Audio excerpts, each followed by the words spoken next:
Do të zhvendosemi në Prishtinë në këto momente me kolegun Tomor Avdia, i cili ka ndjekur takimin e sekretarit të përgjithshëm Mark Rutte me presidenten e Republikës së Kosovës Vjosa Osmani, me cilin për pak minuta do të ketë edhe një konferencë së përbashkët për shtyp, por besoj Tomor, masat e sigurisë për praninë dhe lëvizjen e zotit Rutte në Prishtinë janë të jashtëzakonshme, apo jo, dhe policia e shtetit i ka njoftuar një ditë më herët, cilat do të jenë rrugët që do të bllokohen apo edhe masat e marra për të garantuar sigurinë e tij.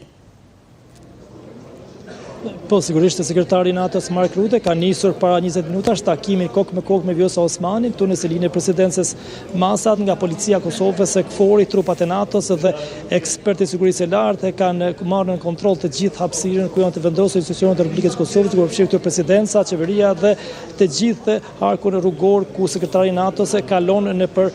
kryeqytetin e Prishtinë, në kryeqytetin e Kosovës, Prishtinë. Gjithashtu, sipas informacioneve që kemi, Rutte pas pak minutash do të ketë një konferencë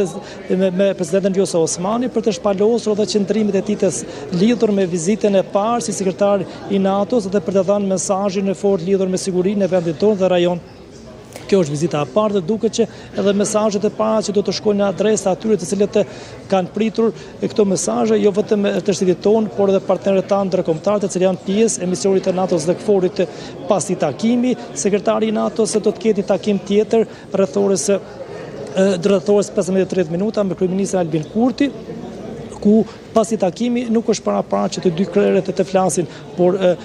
pasi takimi do të ketë takimet e tjera me komandantin e KFOR-it, drejtuesin e ULEX-it dhe diplomatët e tjerë të akredituar këtu në vendin tonë. Gjatë kësaj vizite duhet të theksojmë faktin se sekretari i NATO-s është i shoqëruar nga një numër i madh i ambasadorëve të NATO-s të akredituar në selinën e NATO-s në Bruksel, por ajo çfarë duhet të themi në këtë moment është që pak për 2-3 minuta presim që të kemi dhe deklaratat zyrtare të shefit e NATO-s, duke përfshirë këtu dhe të zonës Osmani në konferencë për media, ku ka një ngarkesë të madhe sa përket edhe interesi shumë të madh të mediave,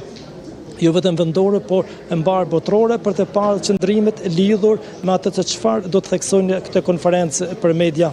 Dhe kam përshtypjen Tomor që agenda dhe oraret janë ndjekur me përpikmëri, sikurse pritet që edhe kjo konferencë të nisë në orën 14:30 dhe në 14:50 zoti Rutte të jetë në zyrën e kryeministrit Kurti, apo jo? Po, gjithçka ka qenë saktë, gjithçka e koordinuar dhe protokolli i rrept i NATO-s, duke përfshirë këto institucionet e tyre të sigurisë, kanë bërë që kjo të mos ketë asnjë vonesë, por gjithsesi Denisa që theksova pak më lart në këtë moment, ne duhet të krijojmë hapësirë që kemi të shumë propagandime dhe konferencë për media të dy krerëve të lartë, dhe nga këtu ju përshëndesim dhe ju lëm pas pak të kemi të ndjekim dhe këtë transmetim dhe qëndrimet e sekretarit të NATO-s dhe presidentit Vjosa Osmani. Falenderoj shumë për këtë raportim. Shkurtimisht ishte kolegu Tomor Avdia nga salla.